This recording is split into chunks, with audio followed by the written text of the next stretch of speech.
Hello everyone, myself C A Sudhanshu Goyal from Barala classes Udaipur. अब जैसे जैसे सीए फाउंडेशन अपने एग्जाम पास आते जा रहे हैं, अपने को एक सब्जेक्ट लॉ को लेके बहुत बड़ा कंफ्यूजन होता है कि सर लॉ को प्रिपेयर कैसे करें, एग्जाम में अटेंड कैसे करें। तो आज का जो लेक्चर है वो बेसिकली लॉ के ऊपर है कि लॉ को अपन एग्जाम में कैसे अच्छे से प्रिपेयर करके जाए और वहां पे पेपर अच्छा से अटेंड हो जाए। पहले एक चीज ध्यान रखें, एग्जाम में आपको सिर्फ ब्लैक पेन से लिखना है, ब्लैक और ब्लू पेन का कॉम्बिनेशन भी नहीं चलेगा, सिर्फ ब्लैक पेन से आपको पेपर अटेंड करना है। हर क्वेश्चन को लिखते समय ध्यान रखें अलग पेज का इस्तेमाल करें। जैसे आपका क्वेश्चन हो जाता है, मान लो 1.5 पेज पे क्वेश्चन हुआ है, तो आपको वो क्वेश्चन का जो बीच का दूसरा पार्ट है, सेकंड पार्ट, वो अलग पेज से चालू करना है। अब क्योंकि आपके एग्जाम बहुत पास है तो समय वेस्ट ना करते हुए अपन एक बार लॉ को जान लेते हैं। लॉ का पेपर आपके एग्जाम के अंदर ध्यान रखें 72 मार्क्स का आएगा। 60 मार्क्स का तो अपने को अटेंड करना है, पर पेपर 72 मार्क्स का आता है। शुरुआत के 6 क्वेश्चन जो हैं, क्वेश्चन नंबर 1 to 6, ये अपने लॉ के आएंगे। हर क्वेश्चन 12 मार्क्स का होगा, तो 12 into 6 72 मार्क्स का अपना लॉ का टोटल वहां पर पेपर आएगा।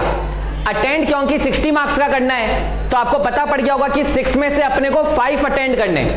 पर एक चीज ध्यान रखिए, क्वेश्चन नंबर 1 कंपलसरी है, वो तो अटेंड करना ही होगा। क्वेश्चन नंबर 2 से लेकर 6 तक इन 5 क्वेश्चन में से कोई भी 4 क्वेश्चन अटेंड करने, यानी 60 मार्क्स का अपने को वहां पर अटेंड करना होगा। क्वेश्चन नंबर 1 जो कंपलसरी है, अपन आईसीआई का अगर ट्रेंड देखें तो उस क्वेश्चन नंबर 1 में 4 मार्क्स के 3 क्वेश्चन आते हैं। 4 मार्क्स के 3 क्वेश्चन। उसके अंदर जो एक्ट कवर्ड करता है आईसीआई, वो पहला करता है इंडियन कॉन्ट्रैक्ट एक्ट, दूसरा करता है कंपनीज एक्ट और तीसरा करता है सेल्स ऑफ गुड एक्ट। वैसे हर एक्ट इंपॉर्टेंट है एग्जाम में, आप कोई भी एक्ट छोड़ के ना जाएं। कई बच्चे सोचते सर एलएलपी एक्ट अगर स्किप कर दूं, तो आपको कोई भी एक्ट स्किप नहीं करना चाहिए, क्योंकि पहले कंपलसरी क्वेश्चन में आपके आता है कॉन्ट्रैक्ट एक्ट, कंपनीज और सेल्स ऑफ गुड एक्ट। तो ये तो आपको पता पड़ गया होगा, ये 3 तो करके जाने ही चाहिए, नहीं तो कंपलसरी क्वेश्चन का कोई पार्ट छूट जाएगा। इसके बाद जो क्वेश्चन 2 आता है, अभी तक आईसीआई का ट्रेंड ये रहा है कि उसके अंदर 5 मार्क्स का एक एलएलपी का क्वेश्चन आता है। पूरे एग्जाम में एलएलपी एक ही क्वेश्चन आता है 5 मार्क्स का, और उसके साथ 7 मार्क्स का एक दूसरे एक्ट का आता है जो कॉन्ट्रैक्ट एक्ट रहता है। यानी फर्स्ट क्वेश्चन में 3 पार्ट आते हैं। पहला आता है contract, company, sales of good act. Second question में आता है 5 मार्क्स का एलएलपी और 7 मार्क्स का कॉन्ट्रैक्ट एक्ट। अब कई बच्चे सोचते हैं सर अगर मैं एलएलपी छोड़ के जाऊं तो मैं सेकंड क्वेश्चन चॉइस में छोड़ दूंगा और मैं अटेंड कर लूंगा question 1st, 3rd, 4th, 5th, 6th। पर आप ऐसा बिल्कुल ना करें, क्योंकि second question generally simple question होता है एग्जाम में और टाइम भी अपना कम खाता है, क्योंकि लॉ और इंग्लिश का पेपर लेंथी आएगा। शुरुआत से स्पीड बना के रखें। तो इसके अंदर एक चीज ध्यान रखें कि जो आपका एलएलपी एक्ट है वो करके जाना जरूरी है। फिर आप 3rd, 4th, 5th, 6th में से अगर सब पढ़ के जाओगे और कोई क्वेश्चन नहीं आता तो आपके पास चॉइस रहेगी छोड़ने की। पर एलएलपी अगर आप पढ़ के नहीं जाते तो बाय डिफॉल्ट सेकंड क्वेश्चन फिर आप छोड़ ही देते हो, और फिर अगर दूसरे क्वेश्चन में कोई हार्ड लगता है तो उसमें आपको दिक्कत आ जाती है। तो इसीलिए ध्यान रखें हर एक्ट पढ़ के जाना जरूरी है। पेपर 72 मार्क्स का आता है, 60 का अपन अटेंड करते हैं। अब कौन सा एक्ट कितने मार्क्स का आता है एक बार वो मैं आपको बता देता हूं। तो ये 5 एक्ट आपके कोर्स में आईसीआई ने रखे हैं: Indian partnership act, companies act, sales of good act, contract act और एलएलपी एक्ट। इन सभी एक्ट के मैं आपको इंपॉर्टेंट क्वेश्चंस भी बता दूंगा, इंपॉर्टेंट टॉपिक्स बता दूंगा। सारे टॉपिक कवर करके जाने पर मैं मोस्ट इंपॉर्टेंट भी कवर कर लूंगा, है ना। इन सब में से जो इंडियन पार्टनरशिप एक्ट है ये आपके एग्जाम में आता है 16 मार्क्स का। अभी तक का ट्रेंड जो देखें उसको देखते हुए 16 नंबर का आता है। दूसरा आपका कंपनीज एक्ट, ये आपका 13 मार्क्स का आता है, 13 नंबर का। तीसरा जो दे रखा है sales of good act, again 16 marks, 16 number का आता है ये भी। अगला जो दे रखा है कॉन्ट्रैक्ट एक्ट 1872, ये आपके आएगा 22 मार्क्स का। अप्रॉक्स यही चलता है रेशो आईसीआई का। और लास्ट एलएलपी एक्ट 2008, ये आपके आएगा 5 मार्क्स का। हाँ, इस बार एक चीज ध्यान रखना, एलएलपी एक्ट में अमेंडमेंट्स भी आए तो वो आप पढ़ के जरूर जाना। तो इसका मतलब partnership act 16, companies act 13, sales of good act 16, contract act 22 और एलएलपी एक्ट 5 नंबर का आएगा। पूरी लॉ जब पढ़ के जाते तो बच्चों में कंफ्यूजन आता है, सर सेक्शन याद करके जाएं क्या? देखो सेक्शन अगर याद होते तो अच्छी बात है, नहीं होते तो आप स्किप कर सकते हो। पर जब भी आप आंसर लिखते हो और ऐसे लिखते हो as per provisions of Indian partnership act 1932, तो ध्यान रखें शॉर्ट में ना लिखें, यानी IPA कोई नहीं लिखेगा, पूरा लिख के जाए इंडियन पार्टनरशिप एक्ट। अच्छा, इंडियन पार्टनरशिप एक्ट में फर्स्ट कैपिटल रखना है आपको और एक्ट का नाम हमेशा लिख कर आना है, यानी as per provisions of this act. और सेक्शन पता है तो as per provisions of section जो भी है ऑफ इंडियन पार्टनरशिप एक्ट 1932, इस तरह से आपको वहां पे अटेंड करना है। वहां पर क्वेश्चन डायरेक्ट और इनडायरेक्ट दोनों ही आते हैं। आप ऐसा ना सोचे सर सारे इनडायरेक्ट आएंगे, क्या, दोनों क्वेश्चन आते हैं, डायरेक्ट भी और इनडायरेक्ट भी, दोनों का कॉम्बिनेशन आता है। सेक्शन अगेन बोल रहा हूं, याद हो तो अच्छी बात, नहीं हो तो गलत मत लिखना, अपने को सेक्शन गलत नहीं लिखना है। पक्का कंफर्म है सेक्शन ये तो लिख दो, नहीं तो सेक्शन स्किप कर दो, मार्क्स पे कोई इफेक्ट नहीं आएगा। लिखते समय ब्लैक पेन काम में लेना है। अब मैं पांचों एक्ट के आपको मोस्ट इंपॉर्टेंट टॉपिक, जिस कारण से आप वीडियो देख रहे हो, वो बताने जा रहा हूं। इंडियन पार्टनरशिप एक्ट 1932, आप लोग भी देख लेना आपने टॉपिक्स कवर कर लिए क्या। इस एक्ट के अंदर सबसे पहले डेफिनेशन ठीक ठाक है। एसेंशियल्स ऑफ पार्टनरशिप में दो कर लेना, शेयरिंग ऑफ प्रॉफिट और म्यूचुअल एजेंसी, ये दो पढ़ के जाना। उसके बाद टॉपिक बोल रहा हूं types of partner. Types of partner में एक्टिव और स्लीपिंग पार्टनर में, एक्टिव पार्टनर में पब्लिक नोटिस देना पड़ता है रिटायरमेंट का, स्लीपिंग पार्टनर में नहीं देना पड़ता, ये टॉपिक देख के जाना। और पार्टनर बाय होल्डिंग आउट और एस्टोपल, यानी सेक्शन नंबर 28, ये करके जाना है आपको। टाइप्स ऑफ पार्टनर में सेक्शन 28 इंपॉर्टेंट है। फिर टॉपिक बोल रहा हूं टाइप्स ऑफ पार्टनरशिप।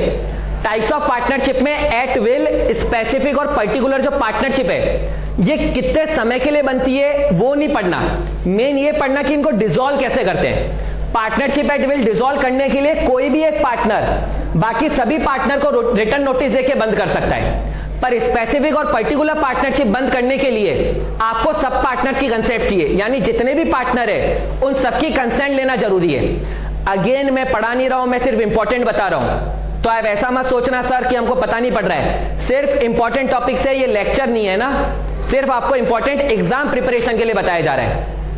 अब पहले क्या हुआ, definition, essentials of partnership, types of partner, types of partnership. अगला टॉपिक पार्टनरशिप डीड, पढ़ के जाना, 4 नंबर का डायरेक्ट आ जाता है, 4 नंबर का पार्टनरशिप डीड। उसके बाद टॉपिक बोल रहा हूं राइट्स ऑफ पार्टनर।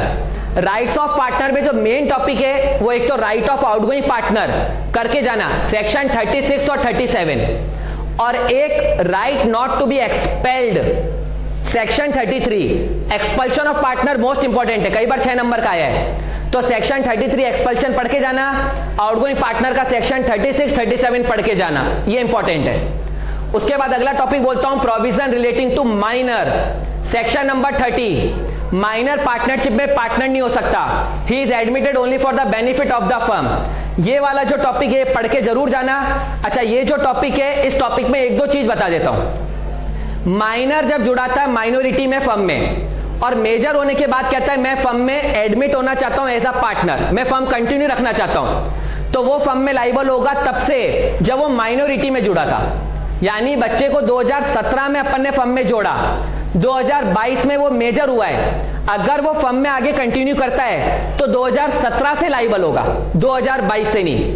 पर सर बच्चा बचपन में किए गए कामों के लिए तो बड़ा होके भी लाइबल नहीं होता, और आप कह रहे हो यहां पे लाइबल है। देखो यहां पे वो जिन कामों के लिए लाइबल हो रहा है वो उसके काम नहीं है, वो फर्म के द्वारा किए गए काम है, यानी वो काम कभी वॉइड एब इनिशियो हुए ही नहीं। शॉर्ट में अभी इतना ही बता सकता हूं, तो माइनर वाला टॉपिक करके जाना, rights of partner, then minor. उसके बाद टॉपिक बोल रहा हूं duties of partner. Duties of partner में सेक्शन नंबर 16 पढ़ के जाना, सीक्रेट प्रॉफिट वाला, वो एक बार कर लेना है ना, सेक्शन 16। बाकी भले ही ड्यूटी ऑफ पार्टनर स्किप कर सकते हैं। उसके बाद जो अगला टॉपिक मैं बोल रहा हूं वो है registration of firm, section number 58, 59 और 69। इसमें 69 सेक्शन पढ़ के जाना, रजिस्ट्रेशन ऑफ फर्म का सेक्शन 69, कि फर्म रजिस्टर्ड कराने और नहीं कराने के क्या फायदे और नुकसान है, वो पढ़ के जाना।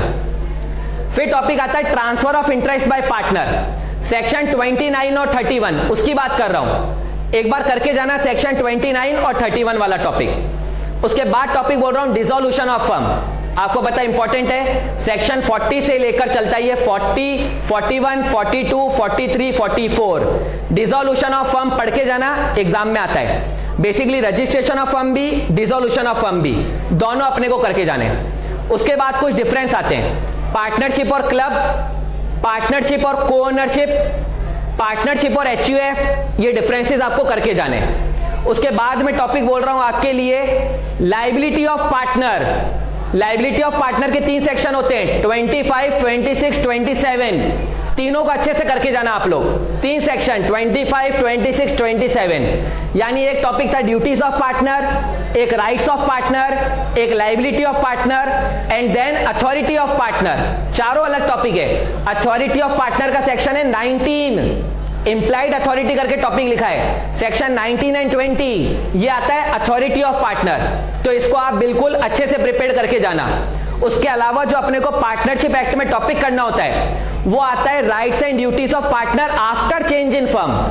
ध्यान रखें, rights and duties of partner after change in firm अगर एग्जाम में आता है तो rights and duties of partner नहीं लिखने हैं, सेक्शन 17 लिखना है। चेक करें, मॉड्यूल में भी मिल जाएगा, सेक्शन नंबर 17, वो आपको पढ़ के जाना है।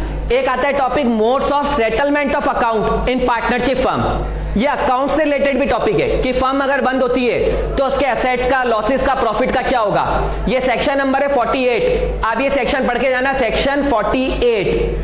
फिर भी अगर आपको कुछ लग रहा हो तो वीडियो वापस सुन लेना है ना, दोबारा सुन लेना ताकि आपको समझ आ जाए सारे सेक्शन जितने मैं बोल रहा हूं आपको याद नहीं है तो भी चलेगा।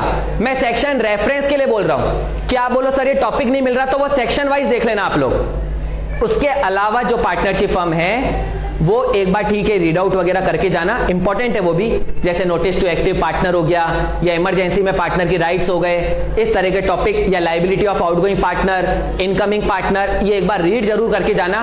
पर जो जो मेन टॉपिक थे वो मैंने मेरी तरफ से एक बार बता दिए। मैं ये नहीं कह रहा हूं एग्जाम में यही आएगा, पर अभी तक के ट्रेंड को देख के एक सेक्शन 14 है पार्टनरशिप प्रॉपर्टी, वो भी देख के जाना, 2 नंबर के अंदर आया हुआ है। उसके बाद में अगला एक्ट बता रहा हूं आपको, कंपनीज एक्ट। कंपनीज एक्ट के अंदर सबसे इंपॉर्टेंट है types of company. Types of company में private company 268, public 271, company limited by share 222, company limited by guarantee 221, unlimited company 292, government company 245, holding company 246, subsidiary 287, associate 26, PFI public financial institution 272, small company 285, foreign company 242, then OPC 262, dormant company 455, Nidhi company 406 और एक section 8 company. ये सारी types of company main है, करके जाना। फिर भी most important private public कर लो, company limited by share guarantee unlimited कर लो, सब्सिडरी एसोसिएट कंपनी करके जाना, OPC सेक्शन 8 कंपनी, ये 100% करके जाना चाहिए आपको। देन कंपनीज एक्ट के अंदर और टॉपिक आते हैं एसेंशियल्स ऑफ कंपनी, स्किप करके जा सकते हो। पर एक टॉपिक आता है एप्लीकेबिलिटी ऑफ दिस एक्ट, ये मॉड्यूल में शुरुआत में मिल जाएगा। कंपनीज एक्ट किस किस पे लगता है, 5-6 पॉइंट दे रखे हैं, पढ़ के जाना। बाई चांस कभी देना दे ICI, अभी तक तो नहीं आया है, कभी आ जाए तो। देन टॉपिक आता है इनकॉर्पोरेशन ऑफ कंपनी, उसमें एक तो प्रमोटर सेक्शन 269 और एक इनकॉर्पोरेशन के सेक्शन है 71 से 77 तक। इसमें 71 और 77 पढ़ के जरूर जाना, आया नहीं है कभी आ सकता है। एक टॉपिक है मेमोरेंडम और एसोसिएशन। मेमोरेंडम का सेक्शन है 256 और एसोसिएशन का सेक्शन है 25। एक बार ये वाले सेक्शन आप पढ़ के जाना। मेमोरेंडम के क्लॉजेस एक बार आ सकते हैं, क्लॉजेस मतलब कंटेंट्स ऑफ मेमोरेंडम। इसके सेक्शन है 41A, 41B, 41C, 41D, 41E और OPC के केस में 41F भी आता है, नॉमिनी क्लॉज। ये पढ़ के जरूर जाना। उसके बाद टॉपिक आता है doctrine, doctrine of ultra vires, doctrine of constructive notice, doctrine of indoor management, 100% important topic है। डॉक्ट्राइन ऑफ अल्ट्रा वायरस में केस लॉ दे रखा है Ashbury railway carriage and iron company limited versus Riche, पढ़ के जाएं। कंस्ट्रक्टिव नोटिस ठीक है, अल्ट्रा वायरस याद करना, कंस्ट्रक्टिव नोटिस पढ़ जाओ। डॉक्ट्राइन ऑफ इंडोर मैनेजमेंट के एक्सेप्शंस पढ़ के जाना। 3 एक्सेप्शन है, तीनों मेन, तीनों के केस लो जानने तो Howard versus patent ivory manufacturing company, Anand Bihari Lal versus Dinshaw and company, Ruben versus great Fingall consolidated company और डॉक्ट्राइन ऑफ इंडोर मैनेजमेंट को टर्को एंड रूल भी कहते हैं। क्योंकि इसका मेन केस लॉ है royal British bank versus Turquand, तो वो आप जरूर पढ़ के जाएं। उसके बाद टॉपिक आता है lifting of corporate will, important. देखो मेरे को लगता है कंपनीज एक्ट में 3 इंपॉर्टेंट है, टाइप्स, डॉक्ट्राइन, लिफ्टिंग, ये 3 मोस्ट इंपॉर्टेंट है। लिफ्टिंग वाले टॉपिक के अंदर 5 पॉइंट दे रखे हैं। Determine the enemy character of the company, prevention of fraud और improper conduct, check avoidance of welfare legislation, company act as an agent of another company और प्रोटेक्शन ऑफ रेवेन्यू। ये 5 point पढ़ के जाएं। 5 पॉइंट के 5 केस लॉ भी आते हैं। Daimler company limited versus continental tyre and rubber company limited, पढ़ के जाना इसको। दूसरा केस लॉ आता है Gilford motor company limited versus Horne. तीसरा workmen employed in associated rubber industry versus associated rubber industry.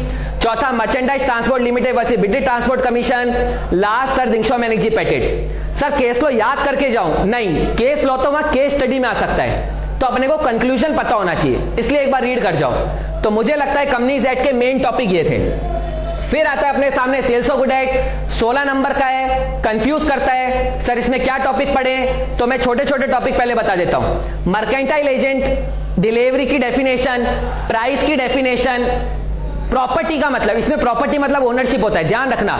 General property मतलब इस एक्ट में ओनरशिप है, और स्पेशल या स्पेसिफिक प्रॉपर्टी मतलब इस एक्ट में पोजेशन है। तो ये टॉपिक एक बार पढ़ के जाना 2-2 नंबर में। टाइप्स ऑफ गुड्स इंपॉर्टेंट है, खास तौर पे असर्टेन और अनअसर्टेन गुड्स, वो देख के जाना विथ एग्जाम्पल। एग्जाम में आया हुआ है 4 नंबर का डिफरेंस। टाइप्स ऑफ डिलीवरी पढ़ के जाना, उसमें सिंबॉलिक डिलीवरी की लैंग्वेज पे ध्यान देना, थोड़ी सी दिक्कत दे देती है बच्चों को। देन डिफरेंस बिटवीन सेल और बेलमेंट, ठीक ठाक। सेल और हायर परचेज इंपॉर्टेंट है, सेल और एग्रीमेंट टू सेल इंपॉर्टेंट है, पढ़ के जाना इन दोनों के डिफरेंस। सेल और एग्रीमेंट टू सेल के लास्ट के 2 डिफरेंस देख लेना, इंसॉल्वेंसी वाले, वो थोड़ा दिक्कत दे सकते हैं। एक आता है सेक्शन 9 और 10, असर्टेनमेंट ऑफ प्राइस, ये टॉपिक करके जाना, असर्टेनमेंट ऑफ प्राइस सेक्शन 9 और 10। उसके अलावा आपको पढ़ के जाना चाहिए सेक्शन 7 और 8, वॉइड एग्रीमेंट और वॉइड कॉन्ट्रैक्ट का सेल्स ऑफ गुड एक्ट में मिल जाएगा। छोटे छोटे से टॉपिक है ये। फिर अगला टॉपिक आता है अपना ऑक्शन सेल। ऑक्शन सेल का सेक्शन है 64, मोस्ट इंपॉर्टेंट है, करके जाना। फिर एक टॉपिक आता है कंडीशन और वारंटी, इन दोनों में डिफरेंस करके जाना विथ एग्जांपल्स। देन टॉपिक आता है इंप्लाइड कंडीशंस। देखो 7 तरह की इंप्लाइड कंडीशन होती है। Condition as to title, as to sample, as to description, as to sample as well as description, as to quality और फिटनेस, एज टू होलसमनेस और as to merchantability. अच्छा, इस implied conditions पे जो question कभी indirect अगर आ जाए तो सर हमको पता नहीं पड़ता इस पे कौन सी कंडीशन लगानी है, तो मुझे लगता है आंसर हमेशा केवी टेम्पटर से यूज करें। पहले केवी टेम्पटर लिखो, सब कुछ बायर पे ढोल दो कि माल खरीदते समय बायर को ध्यान रखना चाहिए ऐसा ऐसा। देन उसके एक्सेप्शंस के अंदर इंप्लाइड कंडीशन यूज करो। फिर आपको अगर सैंपल, डिस्क्रिप्शन, मर्चेंटेबिलिटी ऐसा लगता है तीनों आने चाहिए तो तीनों को लिख दो। देन कंक्लूजन और फैक्ट जरूर लिखना। उसके बाद जो आपका टॉपिक आता है वो आता है इंप्लाइड वारंटी। वारंटी 4 है। पहला आता है warranty free from encumbrances. Encumbrances मतलब चार्ज, प्लेज, गिरवी। दूसरा warranty as to enjoyment of quiet possession या अनडिस्ट्रीब्यूटेड पोजेशन।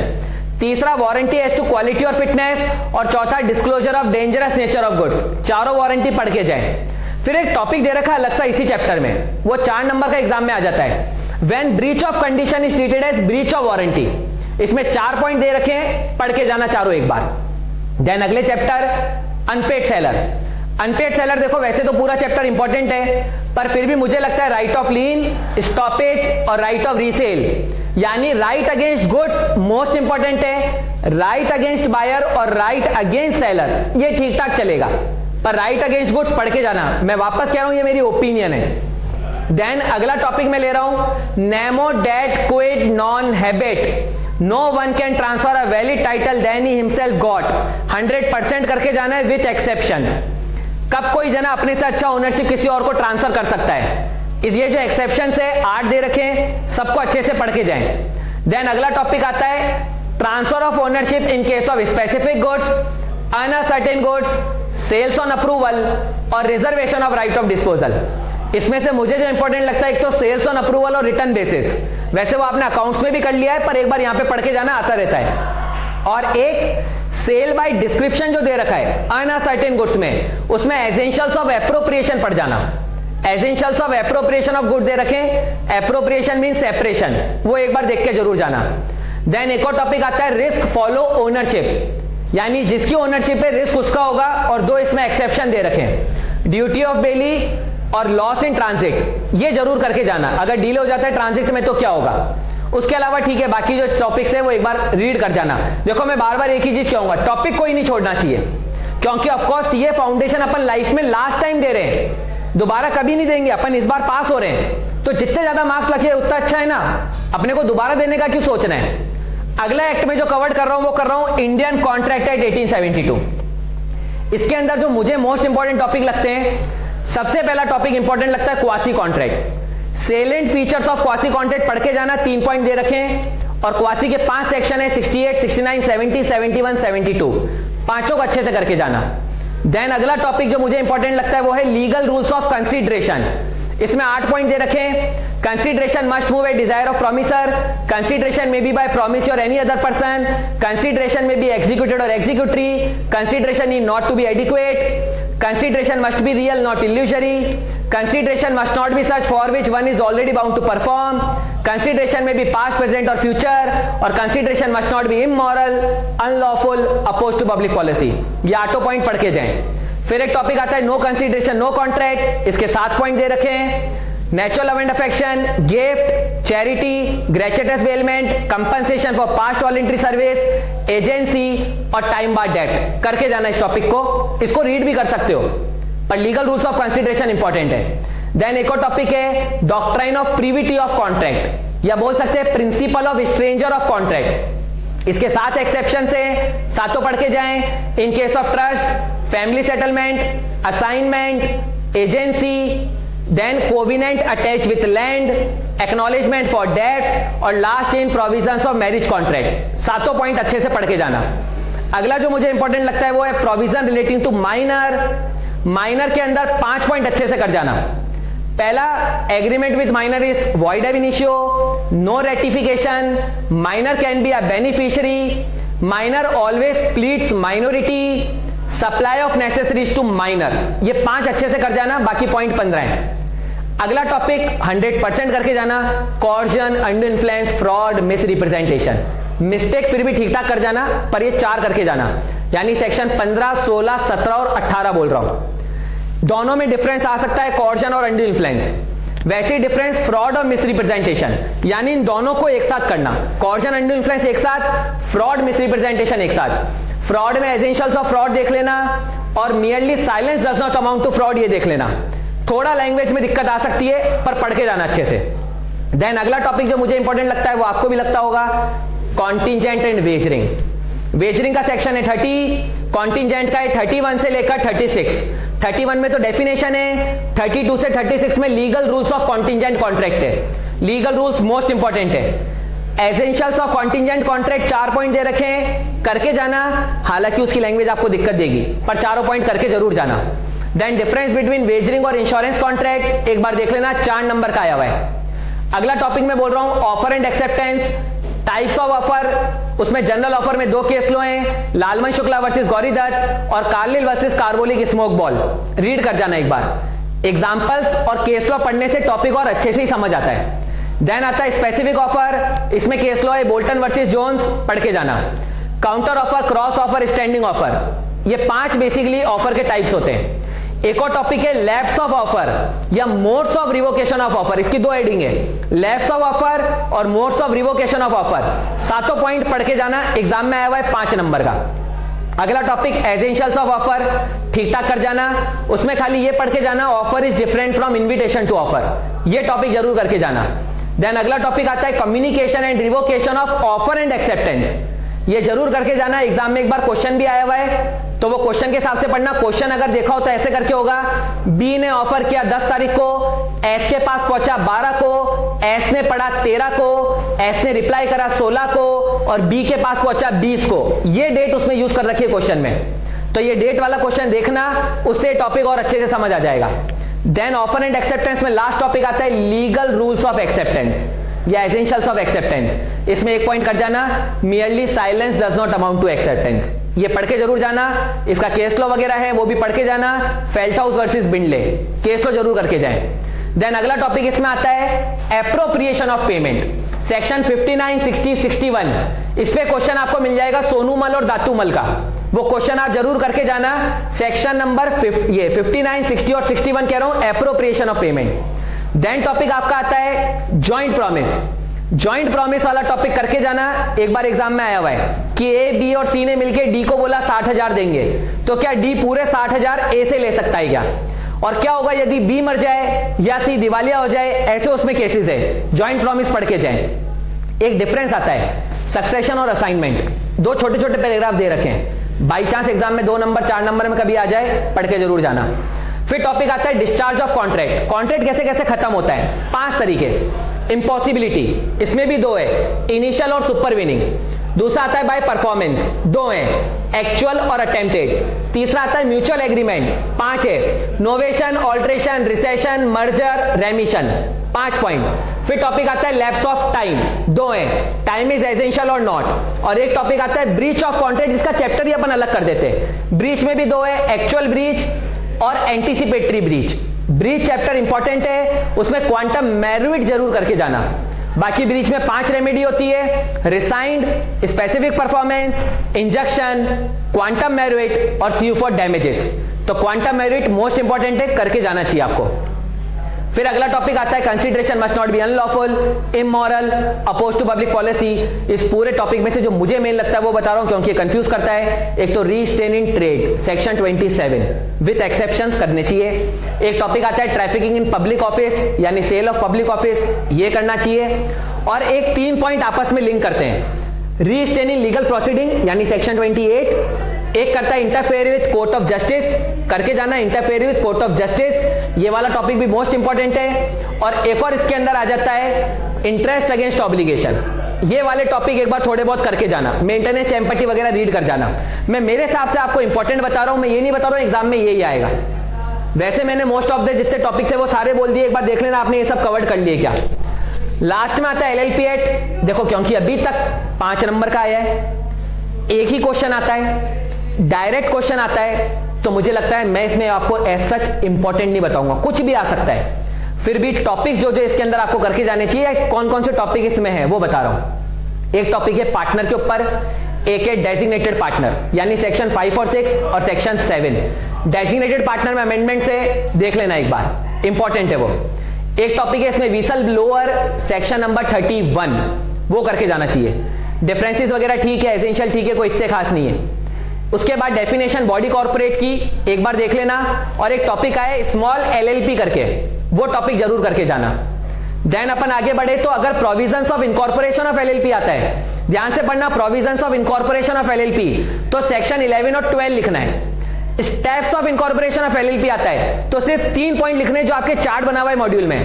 अगर essentials of incorporation of LLP आता है, तो एसेंशियल्स ऑफ LLP नहीं लिखना है, essentials of incorporation of LLP के 6 पॉइंट दे रखे हैं, वो लिखने हैं। और अगर आता है effect of incorporation of LLP, तो आपको सेक्शन नंबर 14 लिखना है।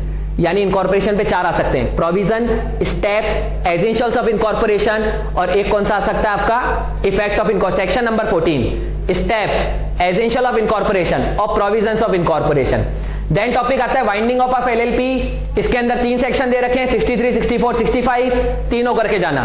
कन्वर्जन ऑफ LLP 55, 56, 57, 58, 4 सेक्शन दे रखे हैं। एक चीज याद रखें, पार्टनर बाय एस्टॉपल और होल्डिंग आउट का सेक्शन पार्टनरशिप एक्ट में अलग है 28 और LLP एक्ट में अलग है 29, देख के जाना।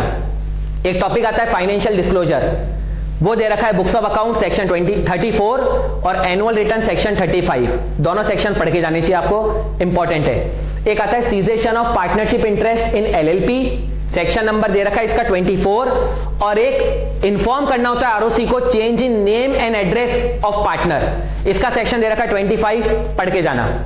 Liability in case of fraud, section number 30 है LLP में, ये भी इंपॉर्टेंट है, आपको करके जाने चाहिए। और यहां पर अपने जितने इंपॉर्टेंट टॉपिक्स मुझे लगते हैं मैंने आपको एक बार बता दिए। अगेन पेपर इससे जरूरी नहीं है, पेपर ब्लैक पेन से लिखना, दूसरे पेन का इस्तेमाल करना, या पेपर में किसी प्रकार से कुछ भी गलत लिखना, आप आंसर के अलावा कुछ भी नहीं लिख सकते हो। लिखते हो तो आपकी कॉपी चेक नहीं होगी और UFM में चल जाएगी, अनफेयर मीन्स। भगवान को मन में याद रखें पर कॉपी में भगवान का नाम ना लिखें। जय श्री राम, ओम, सातिया या जो भी आपके भगवान है, देवी देवता हैं, वो आपको कॉपी के अंदर यूज नहीं करने वर्ड्स, सिर्फ आपको आंसर लिखने। All the very best. अपने ऊपर कॉन्फिडेंस रखें, अपनी तैयारी पे कॉन्फिडेंस रखें। लॉ में आपको लगता है मैं बार बार भूल रहा हूं, तो वो सबके साथ हो रहा है, इंडिया के सारे बच्चों के साथ। तो ये ना सोचे सर वो सिर्फ मेरे साथ ही हो रहा है क्या, सब भूलते हैं। एग्जाम में 2 बार तैयारी करनी चाहिए, जो मुझे लगता है 4 घंटे में पार्टनरशिप, 4 घंटे में कंपनीज, 4 घंटे में सेल्स ऑफ गुडेट, 8 घंटे में कॉन्ट्रैक्ट और 4 घंटे में एलएलपी। टोटल 24 आवर्स में आपको एक बार लॉ निपटा देनी चाहिए। इतनी प्रिपरेशन करके रखो। देन उसके बाद 6 घंटे आपको लॉ को और देने चाहिए एग्जाम वाले दिन सुबह। जैसे आपका 2 से 5 बजे तक एग्जाम है, तो सुबह 4 बजे, 5 बजे, 6 बजे कभी भी उठ जाओ और उठने के बाद अच्छे से एक बार वापस पूरा रिवाइज करो। 2 बार पढ़ना एग्जाम में, 24 घंटे में एक बार, 6 घंटे में एक और बार, फिर आपको एग्जाम में सब कुछ अच्छे से ध्यान रहेगा। लिखते समय स्पीड बना के रखना, कॉन्फिडेंस में लिखना। पहला क्वेश्चन, दूसरा क्वेश्चन मुझे लगता है अटेंड करना चाहिए, बाकी आपकी जैसी इच्छा, जैसा वहां पे सिचुएशन रहे। All the very best guys, thank you.